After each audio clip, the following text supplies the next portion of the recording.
Bluecrest machines to put in that facility. Hopefully that is completed on schedule. We're going to have 2 major elections between then and now. And the Agilis machine we can use now that would help speed up that process. It's going to become a crucial issue because we only have 10 days after the election by statute in which we have to either verify all of the provisionals or they will not be counted. And currently there is now a bill working its way through the legislature, which looks like it is going to pass and probably be signed, that will shorten that to 6 days. So we will have 6 days to sort through and verify 25 to 30,000 ballots and get those done. I don't know that we can do it with our current hand sorters. This is the reason why we are requesting this machine. I think it's almost exclusively used for for early voting purposes. If the board has any need or use for the sorter, we're happy to share it with them. Also, even when we have the larger Bluecrest machines in the thing, it's still going to be valuable for us to have an Agilis machine. Why? Because the Bluecrest machines are sort of a giant version of the Agilis machine. They're very labor intensive. They're hard to power up. They can process about 30,000 an hour, but you're going to be running batches to power up a giant machine that will count them in a matter of seconds. It's much better to have one of these machines which can be easily turned on and we can run small batches as we're approving. So I think even with the new facility, it's good to have one smaller machine for small batches of provisionals and will prevent us from currently having to run back and forth to run back if we want to try to use their sorters or doing it with hand scanners. So, Mr. Heap? Yes. I wanted to thank you for explaining what an Agilis machine is. It was not in your budget last year. The first that I heard about it was a statement that was made by one of your staff in the court testimony on Monday, that because we didn't fund this in last year's budget request, voters were disenfranchised. And boy, I sat up straight and tall because that's a word for me. You said that this request was presented last year. This is where we really need to get on the same page communications-wise. But in court, you said we were aware of the issue. Sir, we were not. And I went back as chair and tore through budget and board staff. The documents you provided in court was never presented to the county. And I made them go back and I made them look. I had never heard of it. So if we were, by denying the request that was not made in last year's budget, disenfranchising voters, that should have been brought to our attention, and it never was, nor was there an explanation given for the machine. So, which you just did. It's very thorough. It makes sense. But you never notified the board. This is why we have to fix communications, and I'm really dismayed that one of your staff testified under oath in court saying board wouldn't fund it. Could you help me with that? I can. Thank you, Madam Chair. And I think I need to clarify the record to what the testimony was. We stated that we want this machine to make sure that we don't disenfranchise voters. We didn't say that any voters had been disenfranchised since I took office in the administration.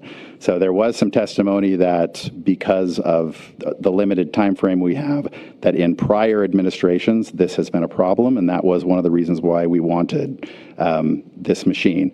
As to the letter, I think Sam probably could address that and how that was conveyed to the board.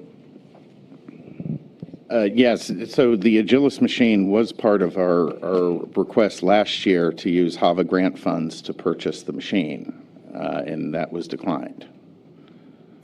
Was it part of your budget request? I would have to double check it having been a year, but I believe that was part of the budget request. It was at least contiguous with the budget request sent to the board for the use of our HAVA funds for that purchase. Well, and I really don't care what funds. The board's supposed to approve these kinds of items. I am telling you as I sit here, and I will ask Madam County Manager and Budget to go back. It was not presented. So can you cast any light?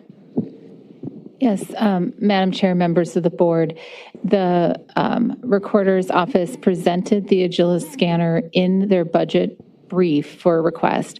It was not approved based on information that was provided at the time, that there wasn't space for the machine, and that they were planning to purchase the machine and store the machine. And the storage of the machine would have a yearly maintenance cost. So the request for the Agilis was denied.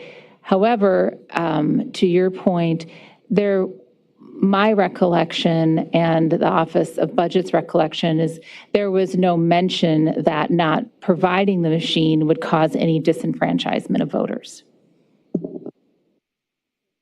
So your testimony in court, or your staff's testimony, said voters were disenfranchised. Is that not accurate? You're saying they may be. What I am saying is the reason why we requested that is to prevent disenfranchisement. We have not disenfranchised any voters in this last year during my administration from not having it, but that is why we are requesting that we have it now to prevent that. If there were any voters disenfranchised, it was under the previous administration. You'd have to ask Mr. Richer why that issue was not addressed or brought up previously. Did Mr. Richer have an Agilis machine? Madam Chair, I am not aware that he did. Okay, so I don't think it pertains. It pertains to your administration and No, Madam Chair, if I may. urgency for this equipment, as part of To that point, Madam Chair. Mr. Heap is answering. After he completes his answer, I'll call on you. Thank you, Madam Chair. What I'm clarifying, Madam Chair, for the body is that I do not believe our testimony is not that my office has disenfranchised voters, at least not since I came into the office, but that this may have happened in previous administration. That's why I'm saying if incidents happen during Mr. Richer's ruling, the reason why we are asking this machine is I am looking through what issues has happened in previous election cycles and under previous administrations, and we are attempting to fix it.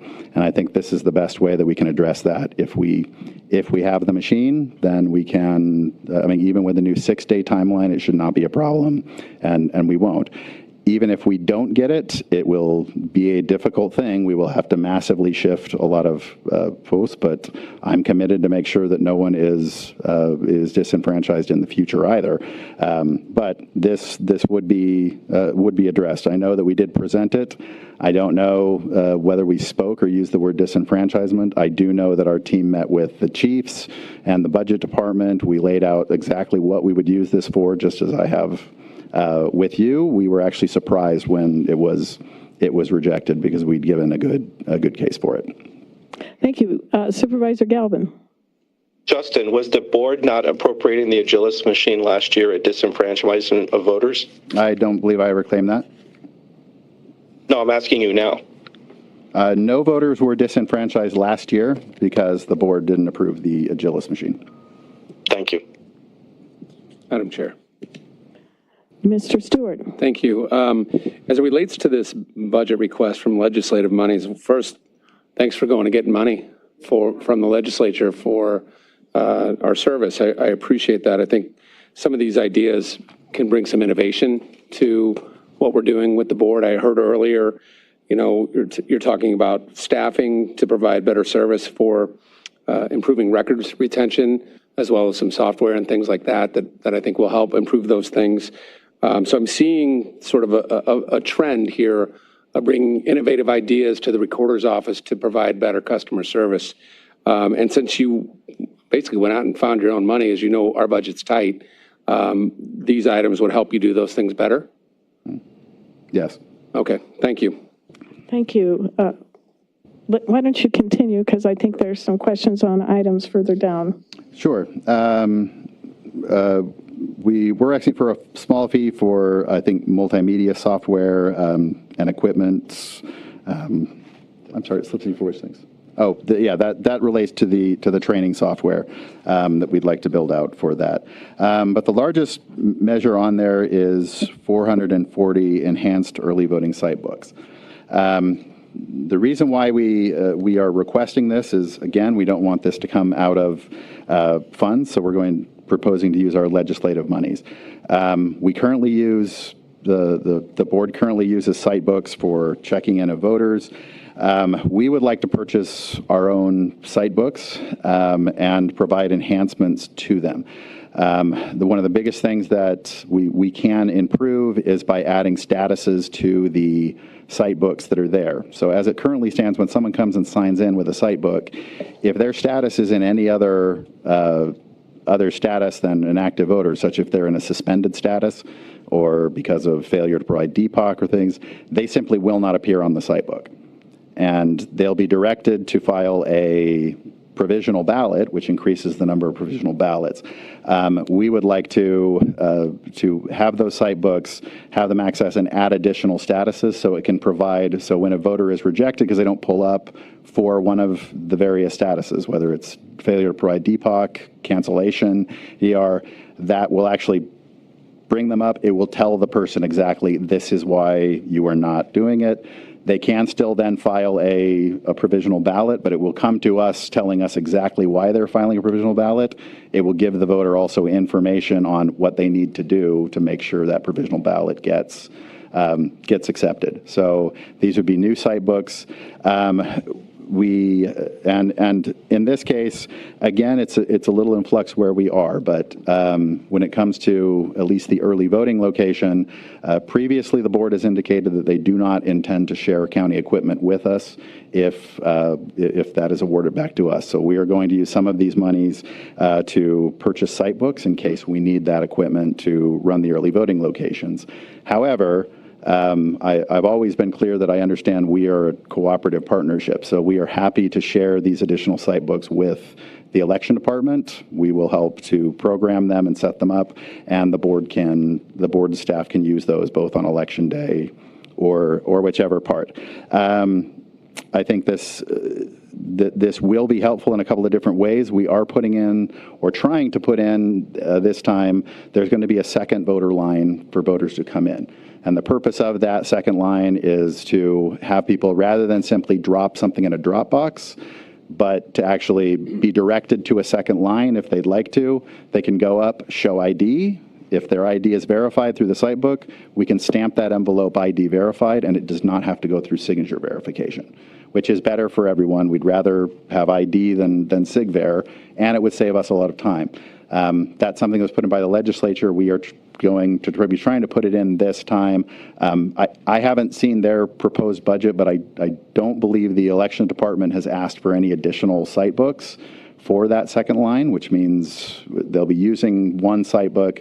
I think getting people to use that second line, which is best for everybody, would be much better the faster they can get to that point. So if we have one point of check-in, both for voting in person and for this other line, I think people are less likely to use it. They're just going to drop it in the drop box, which creates the same problem we have with signature verification. So we are happy to share those enhanced site books with the election department and let them use them, hopefully to encourage people to get people through the lines faster into that second line, if possible. And then we do have a contract in there related to those site books, which is an enhanced site book contract programmer. That is really just a technician to set up the actual site books themselves and have them ready to run. The only other issue I will address, part of the reason why we think it is important for us to purchase these site books and provide them to the board, is that every other county in Arizona, either the recorder's office owns the site books and provides them to the board, or they provide the data for the voter rolls that goes onto that onto the site books for them to use. But the other counties that do that, their system does not connect up to the internet directly to the voter registration system. And there is potentially a legal concern where the site books are not just a check-in tool for in-person voting. The site books are a voter registration tool because they connect directly to the voter registration and the voter rolls. If someone comes in and, for example, has changed their address, the site book will change their address and make changes to the voter rolls in real time. And the voter rolls are under the lawful authority of the recorder. So we would like to have a hand in providing those machines and making sure that they have security, and at least that the statutory authority for the recorder to be responsible for the voter is maintained, but that the election department still has everything it needs to check in voters and go. So we're willing to spend those funds to help both our office and the recorder. That's right, excuse me, and the election department. Thank you. Any questions? Supervisor Lesko. Yeah, thank you very much, Madam Chair. My first question is going back to the Agilis mail sorting machine and maintenance of $595,000. Is this something, and this is for the provisional ballots you're requesting those for, correct? Yes. Okay. Is this something that currently Runbeck does or can do? I think I heard you say you don't want to run back and forth to Runbeck. Runbeck has the Blue Crest machines that are mail sorters. The issue, I believe, is that Runbeck's system doesn't actually connect directly up to our voter system to check in. And so if we have the system, when we hand scan, it immediately will send the notice and mark it in the system that this has been scanned in, that it's been received. I don't believe for provisionals that Runbeck's machine is able to do that. So if we have it here in our facility, we can connect it up so that as those ballots, the voters will get the notice and we'll be able to track where we're at. Thank you. I'm not sure. Well, what I'm trying to get to, and maybe you answered it, I'm not sure, is instead of buying a new machine that we may not need because we're getting new machines in the new facility, in the meantime, can we outsource it to Runbeck instead of buying a new machine for almost $600,000? If Madam Chair, Yeah. if it's okay, I will defer to my chief of staff who has a comment on this. So the answer is no. The simplest way to explain the use of the Agilis machine in this circumstance is, let's say we had 10,000 provisionals, 3,000 are adjudicated good. We have to sort those 3,000 out and get them to the elections department to be counted. The other 7,000 obviously cannot move forward because they haven't been adjudicated as valid. This machine will sort those automatically, all of the provisionals into those two piles.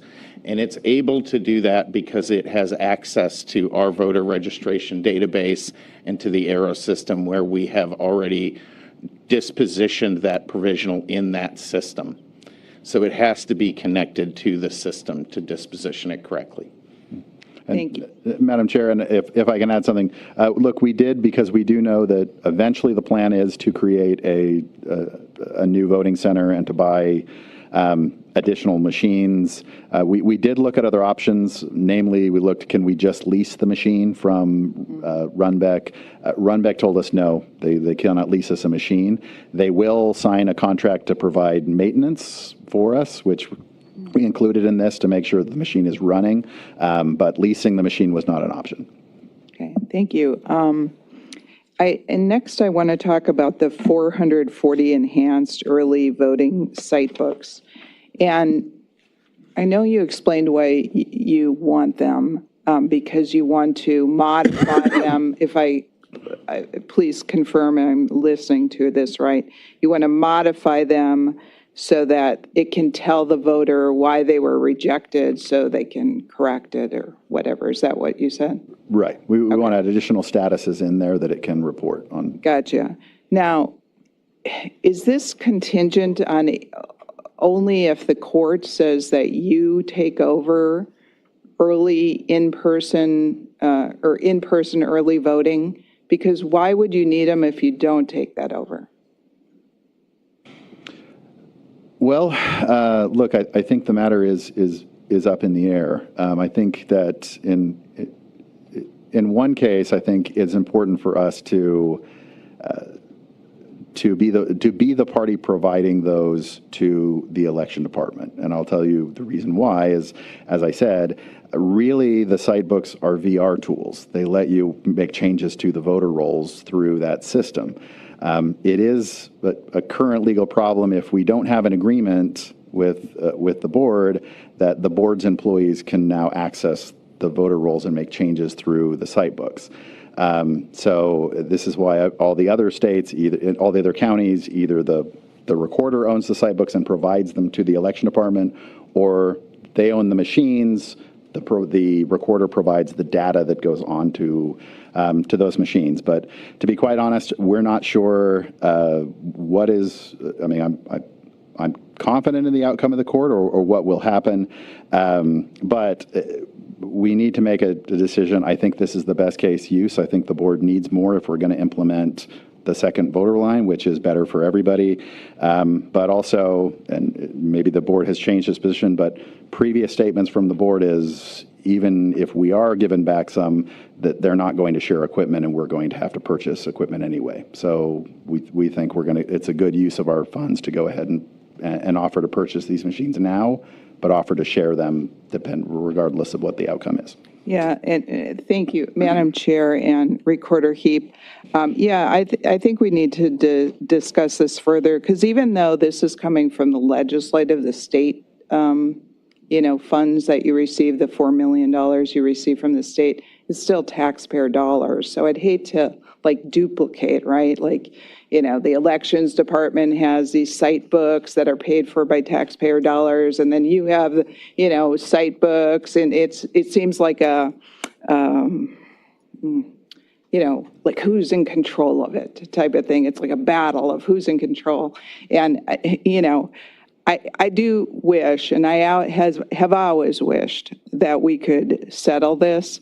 I do think that I don't know what the discussions have been, and so maybe we need clarification from our election staff of if they've refused to share equipment with you. If, let's say the court comes back and says, you're in charge of in-person early voting, and not the elections department. And I think from what I've heard anyway, the elections department does it because it kind of makes sense. Like they already do the voting, and then, they'll have the election day voting. And so then you'll have to set up and do all this stuff. So it would be good if we could coordinate together if indeed the court says, you recorder, you're taking over the in-person early voting, and then it has to transition to the election day voting, which under statute is under the elections department.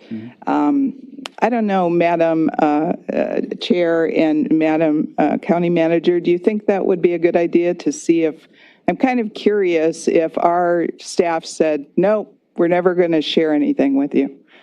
Is that basically what you said? That's your understanding, is that we wouldn't share equipment between the elections department and? During last year in the previous budget, the recorder's office, the election department came in and discussed what it would cost if the recorder were to take back over. And what I recall their testimony was that it would essentially be $15 million for additional equipment and expenses and management. Where that $15 million comes from is what they're saying is we own all the machines, we own the ballot printers, we own the locations, we own all of these things. And if the recorder is going to take it over, he's going to have to buy all of this new equipment. That's where that $15 million came from. We've always said there's no need to do that. If I take over one portion of the election, we'll use the same equipment during our time and the board will use it, and we don't need that cost. But that was the board's position, that those costs would be there. That was still the position in the court case and the hearing we had that day, that if the recorder was to take it, we would need to buy our own equipment. I think that's unnecessary. I've always thought we could work together and share equipment. believe it or not, despite the conflict, I understand we're joined at the hip on this. There's no scenario where we come out of this where one party is in full control.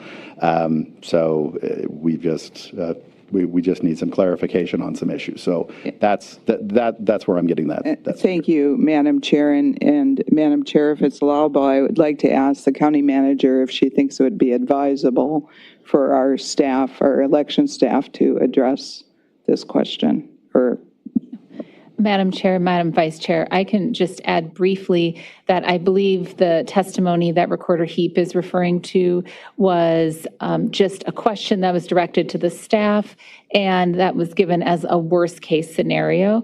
Over the last year, the Recorder's Office staff and the board's election department staff have worked together to perform several flawless elections. So I'm confident that the staff can continue to work together to resolve this to the most efficient use of taxpayer dollars. And to that point, that was the statutory corners question. Because at that time, there were continued threats of lawsuit, and that's actually what an SSA is for, is to clear up those interfaces. And I thought we were there. Apparently, we were not. But worst case scenario, you go to your statutory corners, you do all early voting up to the election day when the elections people take over, and then they do all early voting. And that would require massive duplication of sites, personnel, equipment. So it was a worst case question. Madam Chair, I understand that is the way that it was presented by the election department. My feeling would be, even if, which for me would be the best case scenario, even if we were given back full control of the 28 days, my expectation would be we would still sit down with Mr. Jarrett to choose the voting locations, because we want those early voting sites to roll over and become election day sites. There's no reason to duplicate this site. If you will recall, the first SSA proposal I made said, let's just break the separation down and go back to where the election department is made up of the recorder and the board's election staff, and let's work closer together. That's not where we ended up, but I have no problem working with the board and making sure. I have an interest in making sure that the board succeeds, and the board has an interest in making sure I succeed, and I hope we can come to that point. And respectfully, again, I'm grateful that we have been able to sit down and actually talk and not look at stuff on social media, not look at revisionist history, and really work these things out. That was the sense that I felt as one of the board subcommittee members when we went into the room with you and all your staff and our election staff, and we worked out the SSA. We were 95% there. The light bulb that I saw go on, on your side, was the fact that the databases that each party works from is a database, and it's just tied up in knots. We are working with a technology specialist to tease it apart. So you have your part, which I understand is about 30% of what's on that database, and then elections has their part, which I understand is about 70%. I really think we can get there, but some of the proposals out of your office has been, well, just take a weekend. It won't. That database is old and creaky. We do not dare mess with it without very, very careful safeguards put in place so we don't crater the whole thing. That's what we've been working on, and that particular day, which was in terms of the board's relationship with your office, was certainly a highlight for me, was that we would get that task done, and then it would call it a day and we could work together. What I'm grateful for is that you all and our wonderful elections people have been able to work together. And I'm grateful despite the fact that so many people I run into out in constituent land tell me that I'm not letting you do your job, and that's absolutely not true. Are there further questions or comments from the board? Madam Chair. Supervisor Gallardo. Thank you, and thank you, Mr. Recorder, for coming here with your budget.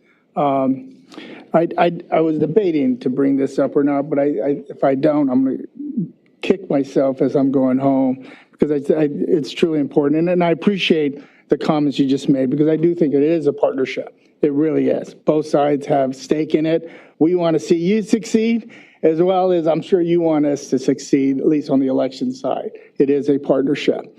I've been in that office where you're at. I served 14 years. I worked with Keith Politis in the 80s when he was a county recorder. I was there with Helen Purcell when she was the county recorder. We had Jim Shumway as the election director, Karen Osborne as the election director. I've worked with them even when I was in the legislature, ensuring that they had all the tools that they needed in order to make sure that they were successful. I can tell you that I adore Helen Purcell. I think she was just a great leader. She was very innovative. She really took elections and the recorder side, both sides, even though I was on the election side, on the recorder side as well, to a whole new level. She really, new technology, innovation. We talked about the surcharge. That was her idea. I'm sorry, it was her idea to create that surcharge. Credit has to go to her and other recorders. I don't want to offend anyone, other recorders as well. They did a great job. I can tell you, even when I was there, the office was very impartial. It didn't matter if you're a Republican, Democrat, Independent. My job evaluation was based on one thing, that not one person, let it be a voter, a candidate, fell through a crack that we could avoid it. That was my employment evaluation. No one fell on the front page of the newspaper for something we could have prevented. My employment evaluation was based on that. And it was so important to Helen and Karen and even Keith Politis that we kept that standard. It didn't matter. You know, the office was, I couldn't really tell you who was a Democrat, Republican, or nothing. It didn't matter. Even at the legislature, Helen Purcell was so respected on both sides of the aisle.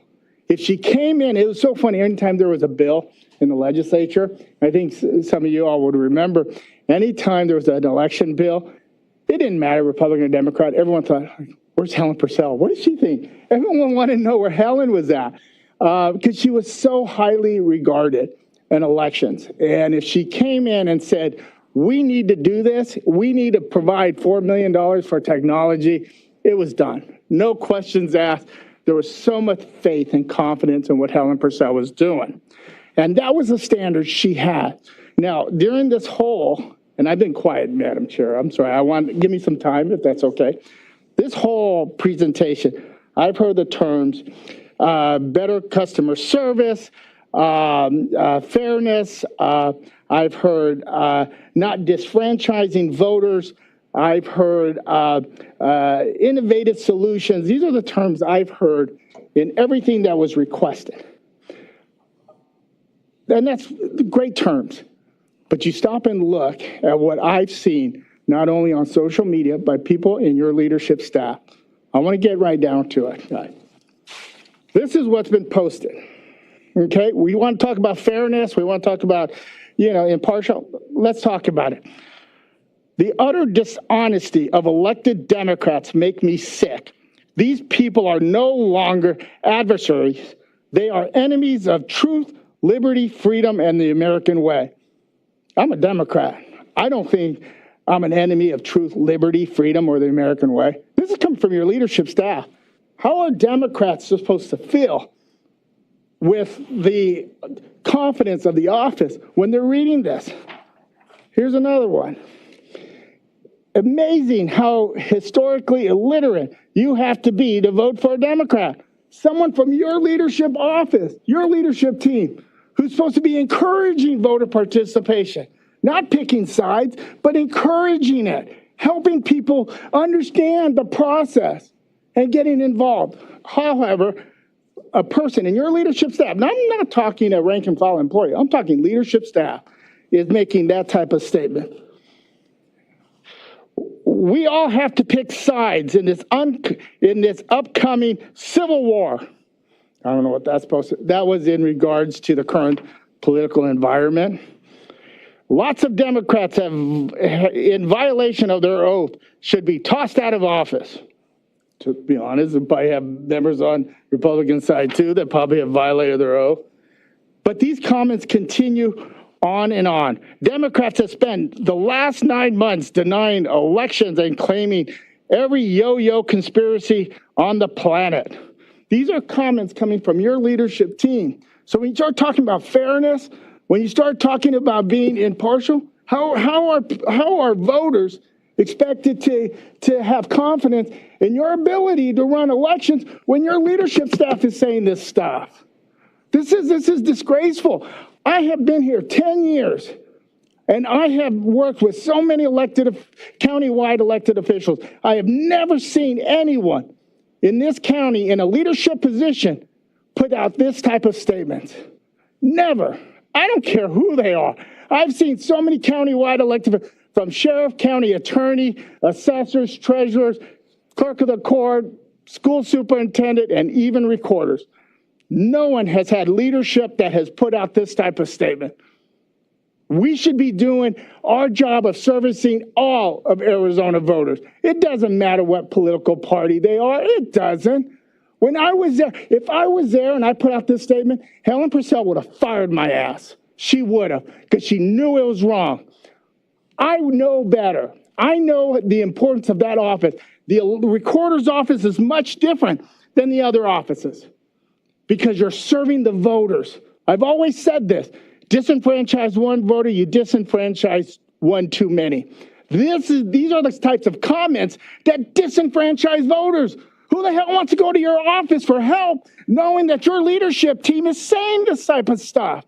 And if you're letting it, shame on you, guy. Shame on you. Correct this. I'm on the Board of Supervisors. I have a vote in this budget. How do you expect me to vote for this budget knowing your leadership team thinks this about a third of the registered voters in Maricopa County? Correct it, sir. Seriously. I may only want to be one vote, but I have a vote. I'm 1 of 5. This is disgusting. Thank you, Madam Chair. If I may respond? I think I'm going to leave it there, sir, I think I need to demand that I get an opportunity to respond. quickly. And, Thank you, Madam let me Chair. go ahead. Excuse me. One more thing before we move on. Okay, we talked about the special election boards, the voter registration type effort. We need to make sure we are not using taxpayer resources to influence the outcome of elections or get involved in politics. Your leadership team is doing it on government time. Now, I hope he took the day off when he tweeted this stuff out, but it's during government hours. If that's not using government dollars to influence elections or getting political, I don't know what is. Mr. Heap. Madam Chair, Mr. Gallardo, you have me at a loss since I've never seen these tweets and you haven't identified the member of my leadership team that you're speaking of. However, let me say, I have both Republicans and Democrats who work for me in my office. I have directors in my office who are lifelong Democrats. Everything that I have done has shown nothing but impartiality in my time as the speaker. Now, if we really are going to decide that we're going to start digging through tweets and say that whoever these tweets are from, that this is somehow reflective, would we really like to dig through the tweets that Adrian Fontes made while he was recorder, or statements he's made then and after or during the campaign? Do we want to look at Mr. Richards' previous tweets? The truth is, what I've done in this office is to make sure that every voter can feel more confident in the outcome of the elections. Now, I too have great respect for Helen Purcell, who you worked for.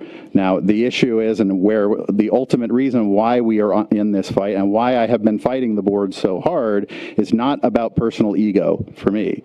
It's about the fact that that the previous recorder and the previous board signed an agreement that stripped my office of power. I came into the office with less power than any recorder in living memory.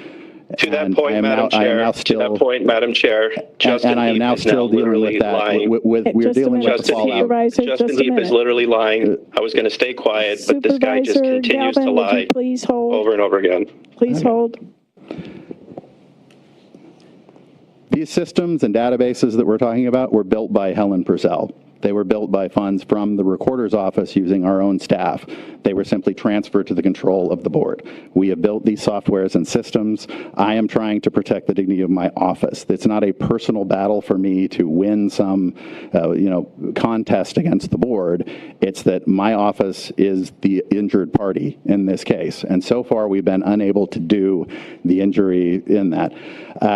As to the tweets, I would say if you can point to something that my office has actually done that has shown any bias, I understand the idea of a partisan situation. I want every voter to have confidence, but I'm a little embarrassed at this personal assassination attempt dropped in a budget proposal. This is a meeting for the budget. If you have these concerns, I would welcome you to contact my office and set up a meeting and we can discuss it personally. But I don't think it's appropriate to do that here. Thank you, Recorder Heap. Mr. Galvin. I'm going to wait until Mr. Gallardo is done and after everyone's asked their questions. Mr. Gallardo, do you have further comments? Thank you. Supervisor Stewart. Madam Chair, is there more presentation, or are we near the end? We're at the I'd like end. to get back to the budget here. I think we're at the end, sir. Do you have any Final comments or slide, questions? Here, excuse me, Madam Chair. Sorry, my lawyer kicked in. This final slide is just to show these are the totals of our budget requests, including everything that we've requested here. While we understand these are over baseline, we need to remind that even with all of these requests from all these different sources, we are still going to be returning approximately $5 million to the general budget even after these requests. I think the requests are reasonable. I hope you'll approve it. And thank you all for your time. Thank you. Supervisor Stewart. Well, shoot, I didn't want to be the first one after all that, but, we've sat through a number of different budget presentations, and they've not devolved in this sort of contention and the back and forth that's sort of happened today. And it's unfortunate that we're getting there. I think at the end of the day, and I believe this in my heart, that all of us are here to try to do the right thing as it relates to the public. I think everybody here, I know everybody pretty well as a servant's heart, and they want to deliver the best service that they can. And I think in some ways the fight is becoming public. It's not good for the public to see this.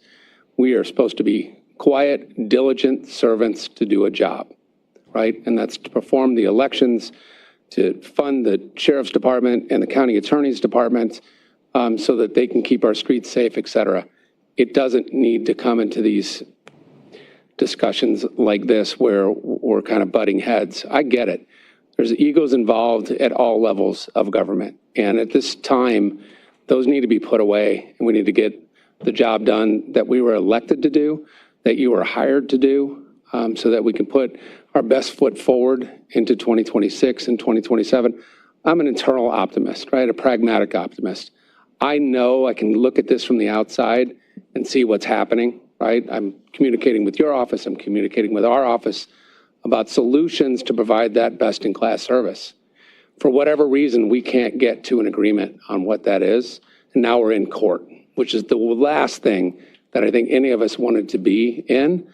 I understand where you're coming from. I understand where Madam Chair is coming from, previous chairman is coming from, where the subcommittee for elections is standing, right? I get it all. But at the end of the day, we're knocking heads, and the only one that's suffering because of that is the public. So I hope that we can move forward. I hope these innovative solutions, to bring it back to the budget here, I hope these innovative solutions deliver that best-in-class service that we promise.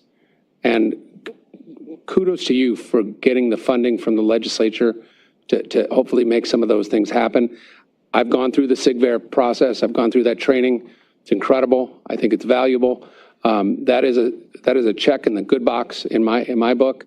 And so I'm putting all that other stuff behind me. I'm putting the tweets and everything else that's going on behind me and looking at the pragmatic solution of delivering best-in-class service.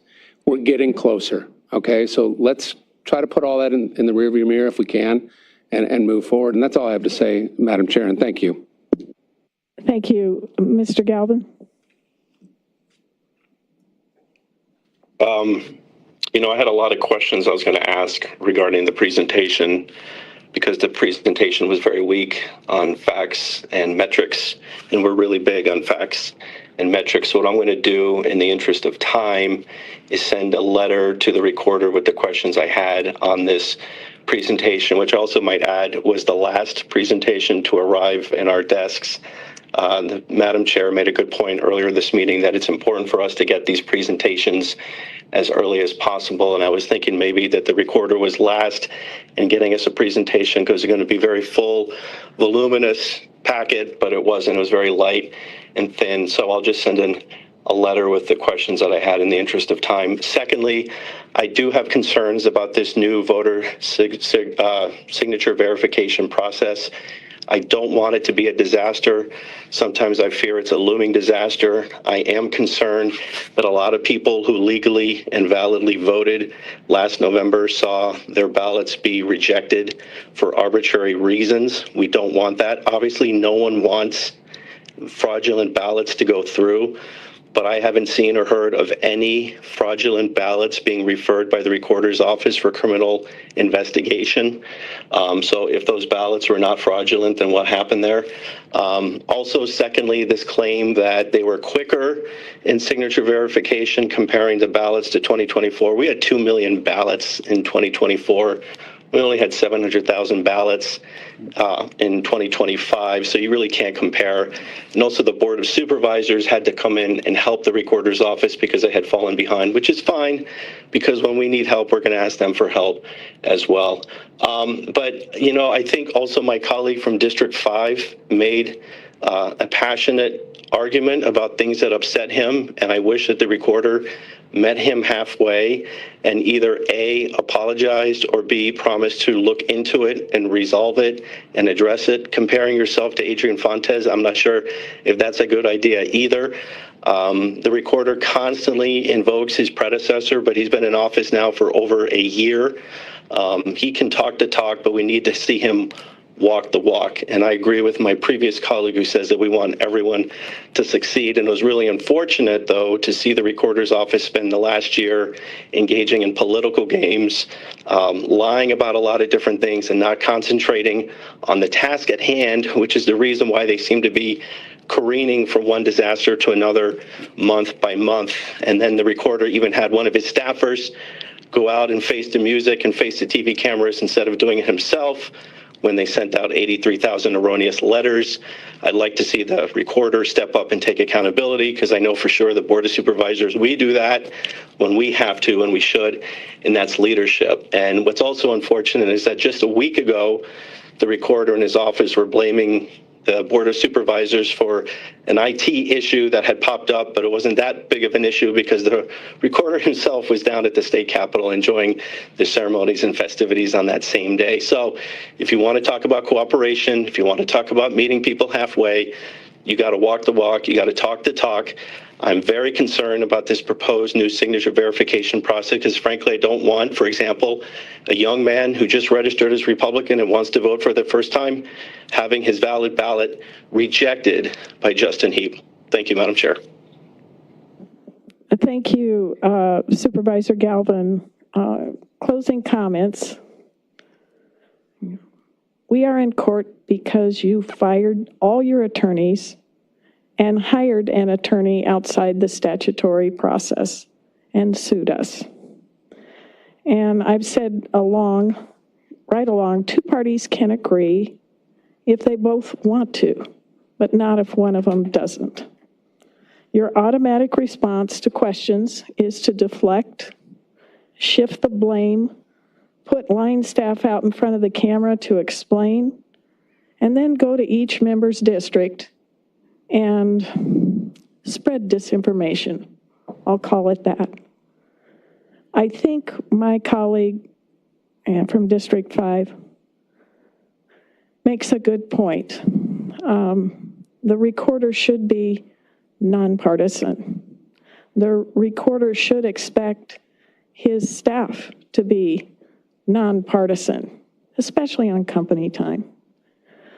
The other thought would be, back when I was on the school board, Helen Purcell, a Republican, and Karen Osborne, a Democrat, would come to our weekly board study sessions, teach us about open meeting law, how do we conduct a proper legal bond override election. We went with their help from a school district that had on average, one open meeting law complaint per week to, within a period of about 12 months, being named a sunshine district. We had transparency, we had rigid adherence to the statutes. We were getting it right on behalf of our voters and on behalf of our constituents, behalf of the parents who put their children into our schools.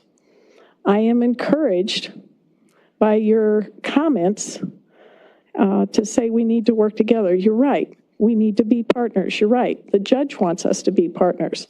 I know from my experience, I can't go down. When I was in the legislature, I learned really fast. You don't have to like someone, and they don't have to like you. You don't have to disagree, you don't have to agree with someone, they don't have to agree with you. But if you focus on the problem, you focus on the task at hand, and more importantly, you focus on the voters, your constituents. You can put those aside and get the job done. That is what is being asked of us in 2026. And my colleague from District 5 held his comments and his questions for a long time. We have to get this right, and it really is not about making your office appear or be perceived as the political arm of the far-right Republican Party. I think you've discovered that the recorder's job is much more complex than even you knew since entering office. It needs to be run in a nonpartisan manner. It needs to work in conjunction with the board. You need 5 votes, hopefully, or at least 3, to move forward. And we have to be in alignment with one another. So yes, we do need to notice and have meetings. Let's see where this takes us. I want to work with you. I want to resolve this.